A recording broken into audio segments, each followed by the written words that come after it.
My wife didn't yell when she said it. She didn't cry. She didn't even look angry.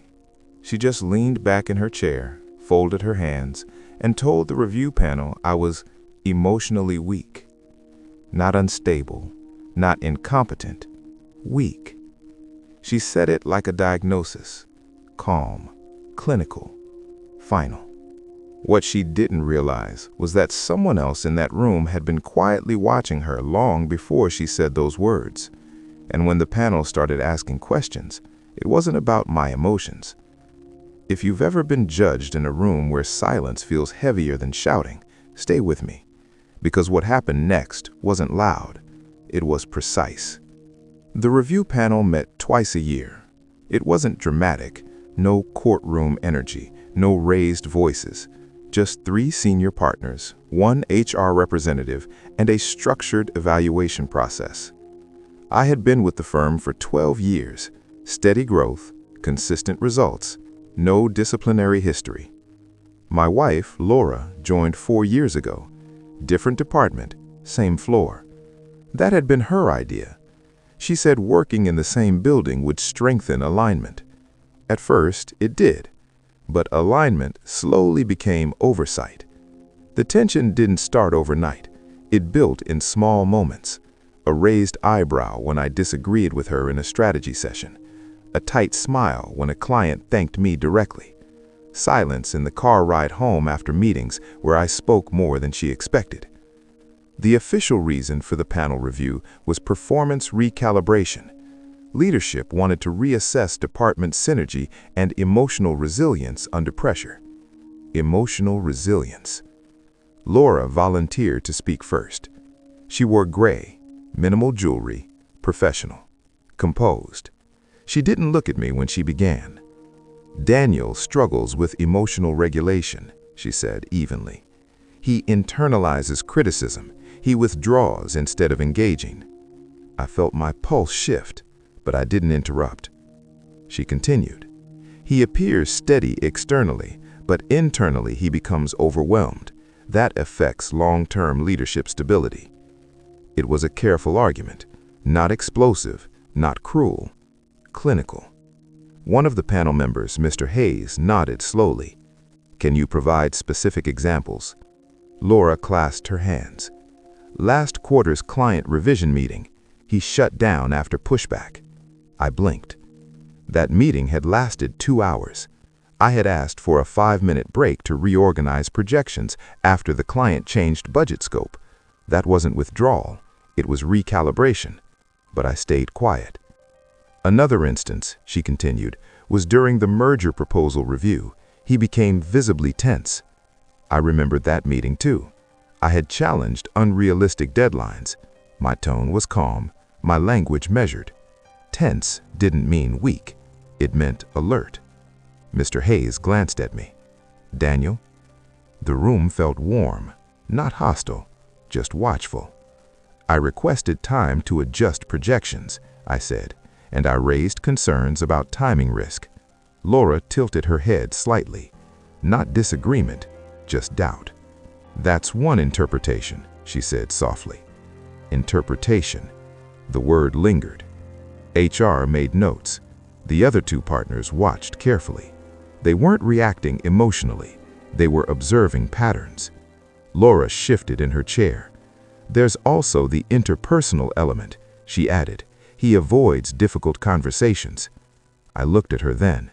We had difficult conversations almost nightly. About budgets, about authority, about visibility. But those weren't conversations the panel could see. Mr. Hayes leaned back. Daniel, do you avoid conflict? No, I said. I avoid escalation. That earned a pause. Laura's jaw tightened for a fraction of a second. Sometimes restraint can mask fear, she said.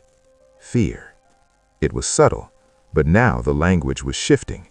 The panel wasn't evaluating my emotional weakness. They were evaluating her framing. One of the partners, Miss Lynn, spoke for the first time. Laura, when Daniel requests a break during high-pressure discussions, how do you respond? I encourage him to stay present. And if he doesn't, he disengages. There it was again. Disengages. The pattern was clear. Mr. Hayes folded his hands.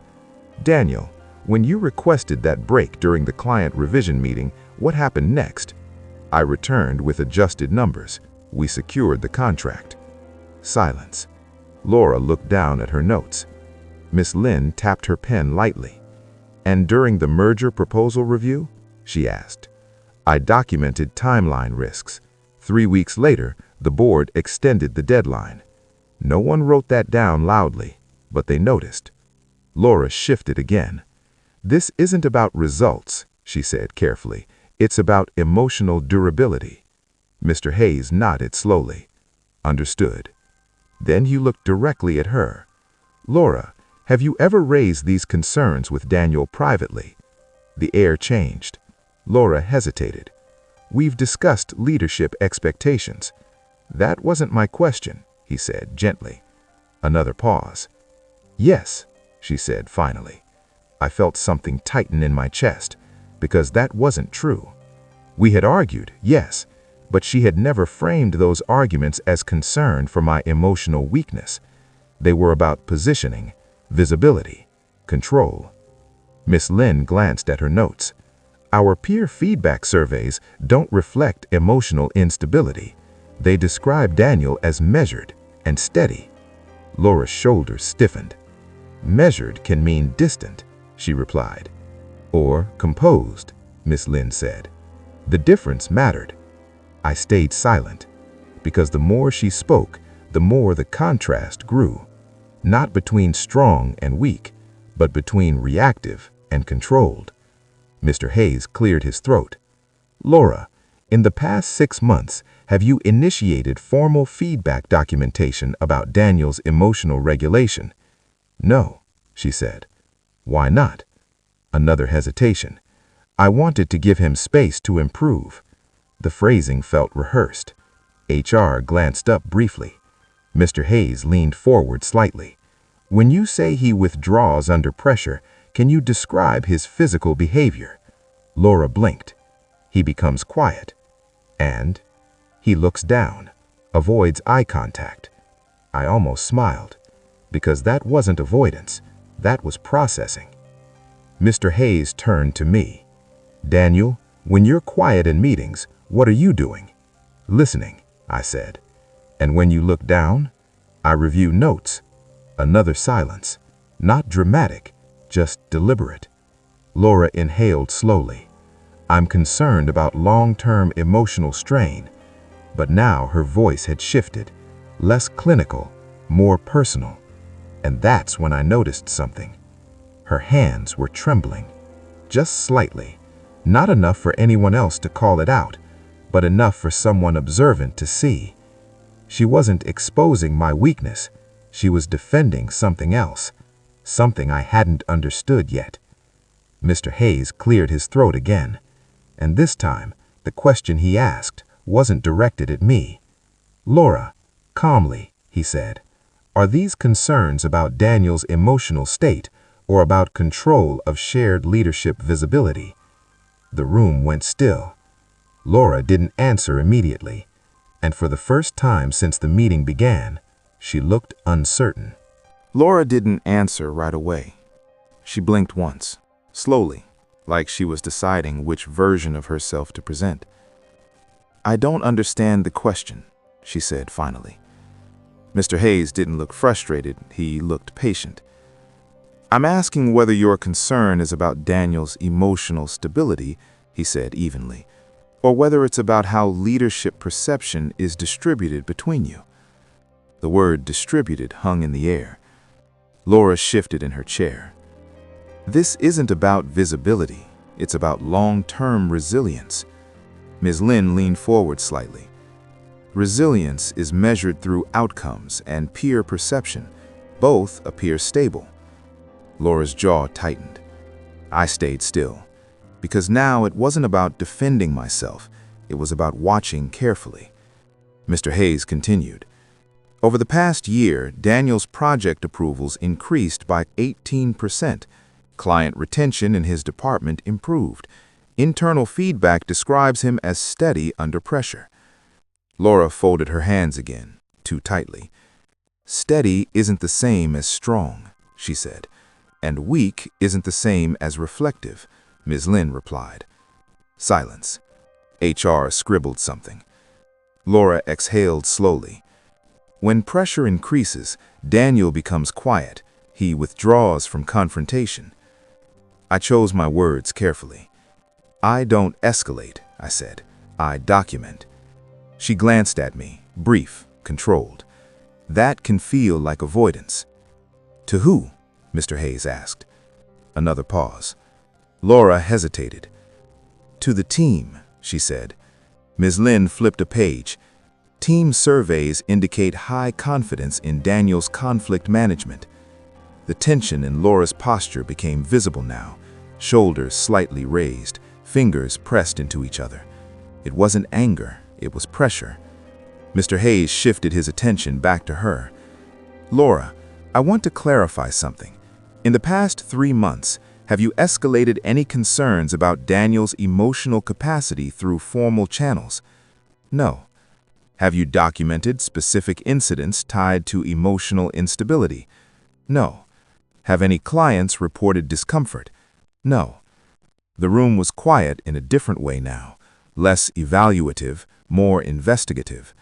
Laura inhaled. "I didn't want to damage his reputation." There it was, damage. Mr. Hayes nodded slightly. "By labeling him emotionally weak during a formal review." Her eyes flickered. "That wasn't my intention." Intentions don't always align with language. I felt a steady calm settle over me. Not vindication, clarity. Ms. Lynn leaned back. "Laura, I'm noticing something. Most of your examples focus on Daniel's silence." "Yes. And yet his outcomes suggest strong strategic regulation." She didn't respond. Mr. Hayes spoke again. "Can you describe a moment where Daniel's emotional state directly harmed a project?" Laura hesitated longer this time. "He resists immediate confrontation." "That's not harm," Ms. Lynn said quietly. "It delays resolution." "Or prevents escalation," Mr. Hayes replied. Laura's breathing shifted slightly. Faster. I noticed it. HR noticed it too. "Daniel," Mr. Hayes said, turning toward me, "have you ever felt pressure regarding shared leadership visibility?" The question surprised me. "Yes," I said honestly. Laura's head turned sharply. "In what way?" he asked. "Timing of presentations, control of client introductions, decision sequencing." Laura's eyes narrowed slightly. "That's interpretation," she said. "It's observation." The difference was small, but important. Ms. Lynn spoke gently. "Laura, do you feel threatened by Daniel's leadership style?" Her lips parted slightly. "I feel concerned about long-term stagnation." "Whose stagnation?" Mr. Hayes asked. Silence. The kind that stretches. Laura's composure began to thin, not dramatically, just slightly. "I've worked hard to establish authority. Measured leadership can appear passive." "Measured leadership often prevents collapse," Ms. Lynn replied. The temperature in the room didn't rise, it cooled. Laura's framing was shifting from Daniel's weakness to her anxiety. Mr. Hayes cleared his throat.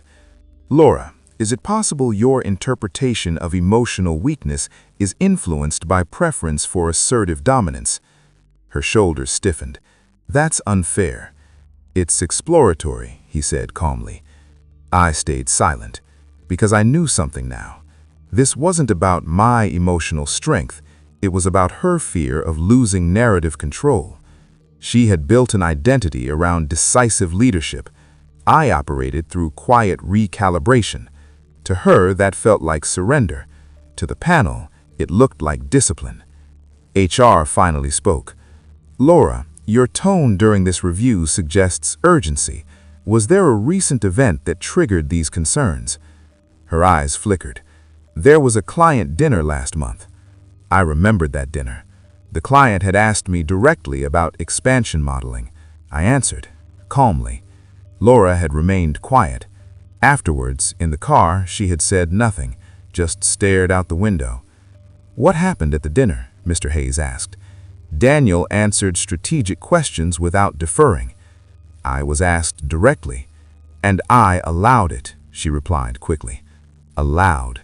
The word landed hard. HR's pen stopped moving.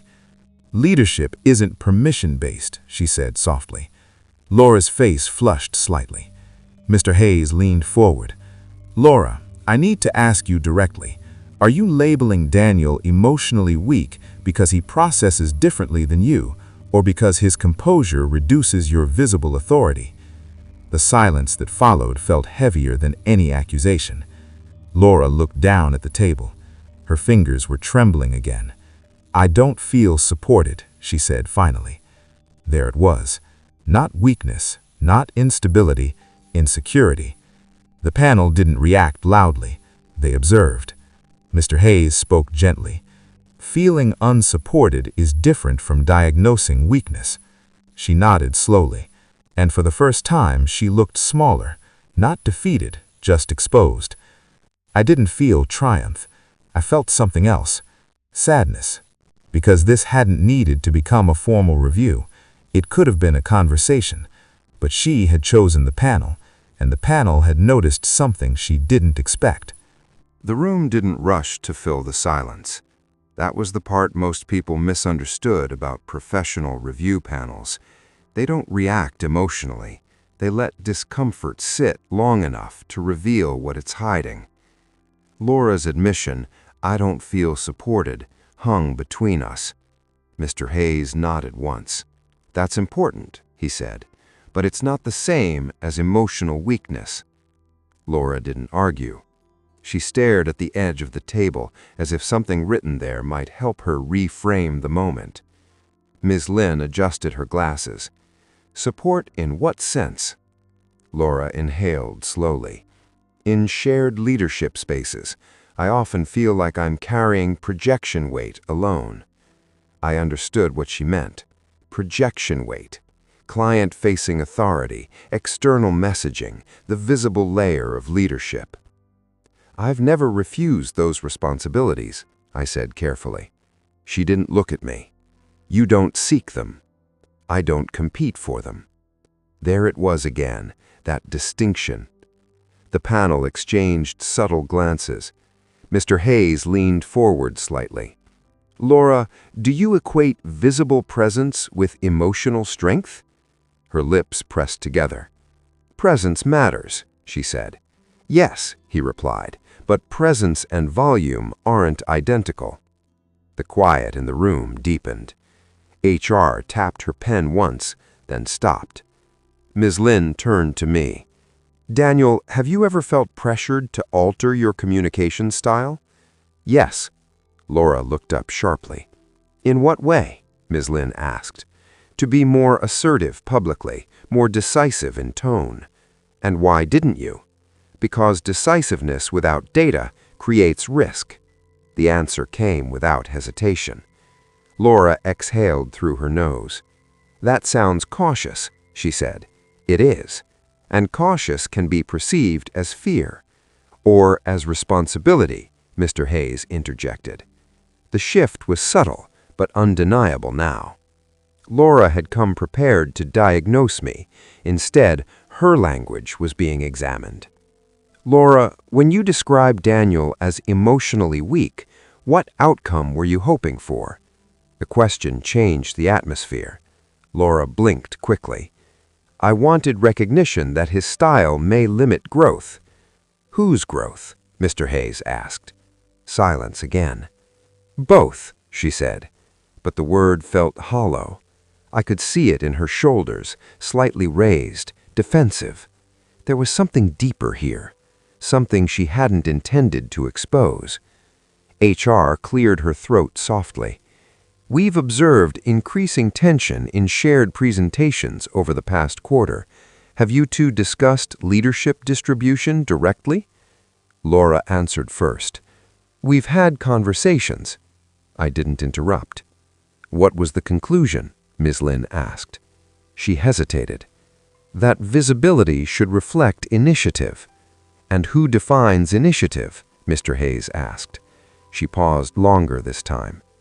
That was when I realized something. This wasn't about emotional weakness. It was about hierarchy. Laura believed leadership was earned through visible command.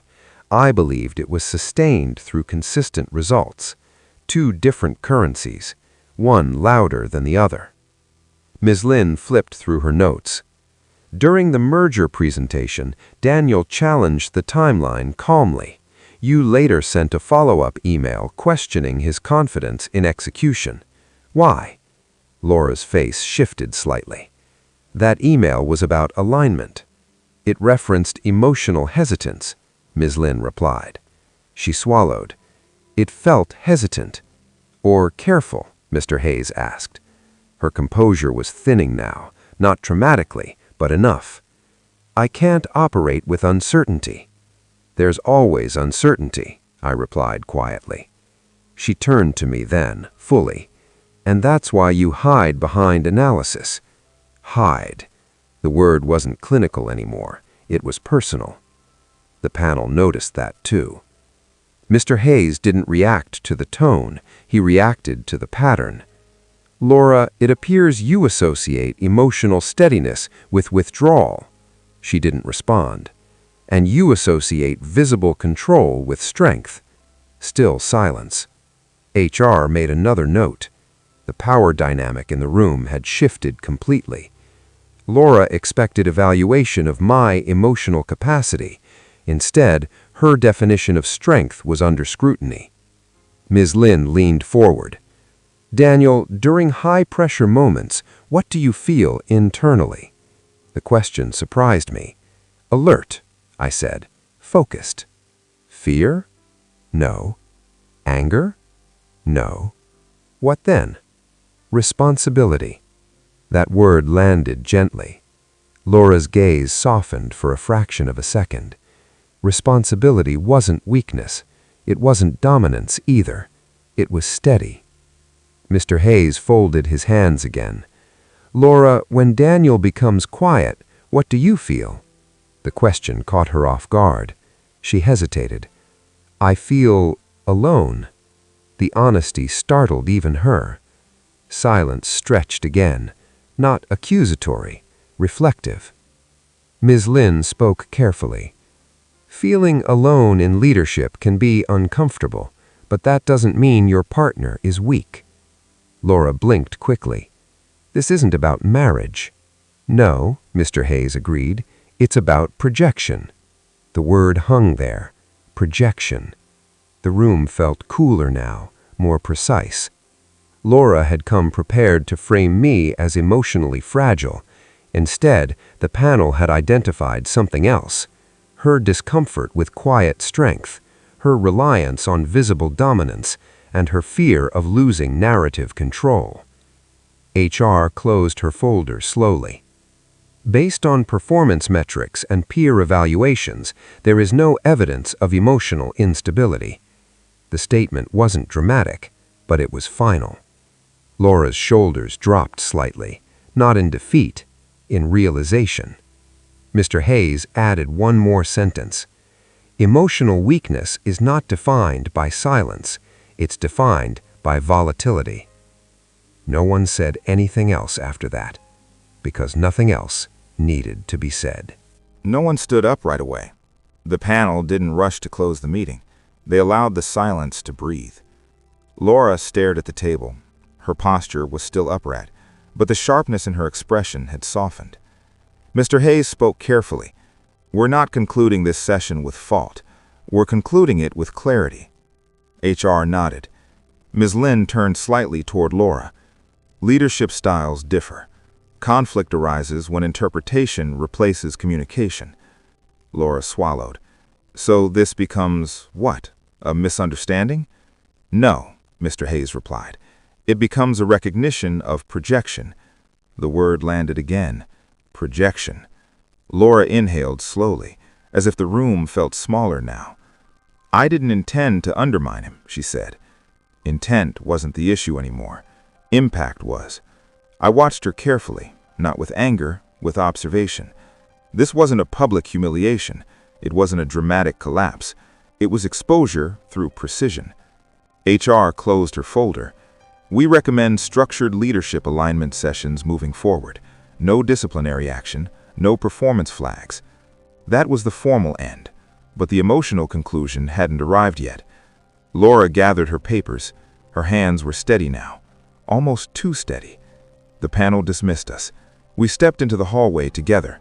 No one else was around. The fluorescent lights felt harsher than usual. She didn't look at me at first. I didn't expect them to question my framing, she said. I know. You stayed calm. Yes, that made it worse. I turned toward her. How? She hesitated. Because you needed me to react. The honesty was disarming. React, not respond. React. Why? I asked. She hesitated. Because if you reacted, it would validate my concern. Silence. So you needed volatility, I said. You needed confirmation. That was the truth underneath everything. If I had snapped, raised my voice, defended aggressively, it would have reinforced her claim. Instead, I stayed steady, and steadiness left her exposed. We walked toward the elevator slowly. I felt invisible at that client dinner, she said suddenly. I hadn't expected that to resurface. The client asked you questions directly. Yes. And you answered. Yes. They didn't look at me afterward. The vulnerability in her voice was subtle, not dramatic, just honest. It wasn't intentional, I said. I know that now. The elevator doors opened. We stepped inside. The mirror reflected both of us. Two professionals, same level, same building, different definitions of strength. She said quietly, I've built my career on visible command, and I've built mine on stable execution. She nodded once. I thought your silence meant retreat. It meant processing, and I mistook that for weakness.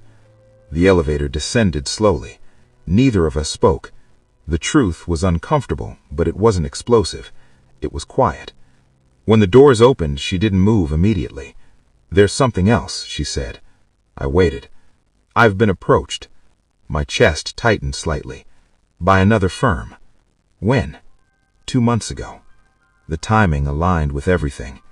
They said they admired my assertiveness. I nodded. And they implied that your style wouldn't translate there. The statement was carefully delivered, but it was loaded. So you needed to prove otherwise, I said. Yes. You needed the panel to see me as a liability. She closed her eyes briefly. I needed them to see you as dependent. Dependent. Not weak. Dependent. If I appeared emotionally unstable, her visible authority would increase. The strategy was calculated. Not cruel, but strategic. I didn't plan for it to escalate, but you brought it to the panel. Yes. Silence filled the elevator again. Not anger, recognition. I could have told me about the offer, I said. I didn't want to appear unsure, and instead you made me appear unstable. She didn't argue. The doors opened to our floor. The hallway was empty.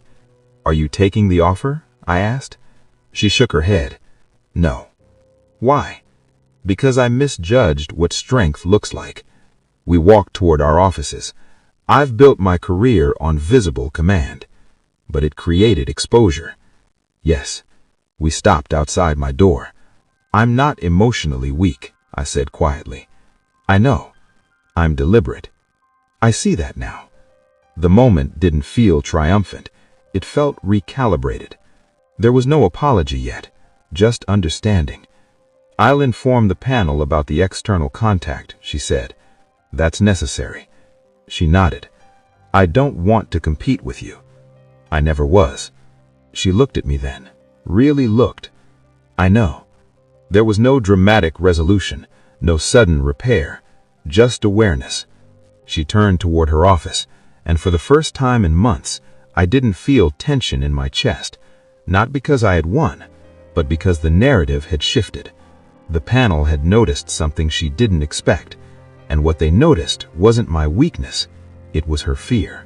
The next morning felt almost ordinary. Sunlight filtered through the office windows. The hallway buzzed with quiet conversation. Coffee machines hummed like nothing significant had shifted. But something had. Not loudly, not dramatically, just internally. Laura sent the email at 9:12 a.m. I know the time because I was already reviewing client projections when the notification appeared. Subject: clarification regarding leadership review. Short, controlled. I opened it. She addressed the executive panel, HR, and me. She clarified that her concerns about my emotional weakness were rooted in her misinterpretation of processing style differences. She acknowledged that the issue was communication alignment, not performance deficiency. She also disclosed the external approach from the competing firm and stated that it may have influenced her urgency to establish dominance within our internal structure. No excuses, no emotional language, just accountability. That mattered. Within an hour, Mr. Hayes replied, "Appreciate the transparency. Alignment moving forward will focus on collaborative execution rather than individual framing." Collaborative execution. That phrase settled something inside me. This wasn't a personal victory, it was a structural correction. Around noon, Laura appeared at my office doorway. She didn't knock. She never knocks. "Do you have a minute?" she asked. "Yes." She stepped inside and closed the door behind her. No audience, no panel, no performance. "I sent it," she said. "I saw. I meant what I wrote. I believe you." She sat down across from my desk. Her posture wasn't rigid anymore. It wasn't dominant. It was human. "I need to say something without it sounding strategic," she began. I waited. I felt threatened. There it was. Not anger, not rivalry. Threat. By what? I asked. By the fact that you don't need to perform to be respected. She looked down at her hands. "I've always equated strength with visibility." "I know. And when you stayed quiet in rooms where I felt I had to control perception, it made me feel unnecessary." The word unnecessary hit harder than weak ever had. "You weren't," I said, "but it felt that way." Silence lingered between us. Not heavy, just real. "I've built my confidence on reaction," she said. "Applause, response, immediate acknowledgement. And I've built mine on consistency." "Yes." She exhaled slowly. "When the other firm approached me, they praised my assertiveness. They subtly questioned your adaptability." I remembered. "They implied that in high-pressure environments, emotional intensity drives innovation. And that made you question steadiness." "Yes." I leaned back slightly. "Intensity isn't the same as strength," I said. "I see that now." Her voice wasn't defensive anymore. It was reflective. "I don't want to compete with you," she repeated. "We don't have to." She studied my face carefully. "You didn't defend yourself aggressively at the panel." "No." "Why?" "Because truth doesn't need volume." She nodded once. "And you trusted the review process." "Yes." She looked away briefly. "I didn't." That was the real divide. Trust. She didn't trust that her position was secure without reinforcing it publicly. I trusted that mine was secure without proving it theatrically. We sat in silence for a few seconds. Then she did something unexpected. "I've requested that future joint presentations alternate lead positioning," she said. "That's fair." "And I've recommended we implement shared post-meeting summaries instead of individual framing." I felt something ease in my chest. "That's constructive." She met my eyes. "I don't want to undermine you again." "Then don't frame me." A small, tired smile appeared.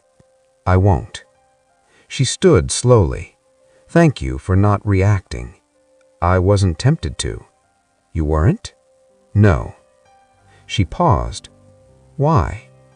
Because I knew you were reacting to something else. She held my gaze for a long moment. You noticed? Yes. And you didn't use it against me? No. Another quiet pause. I think that's strength, she said softly. This time, it wasn't accusation, it was recognition.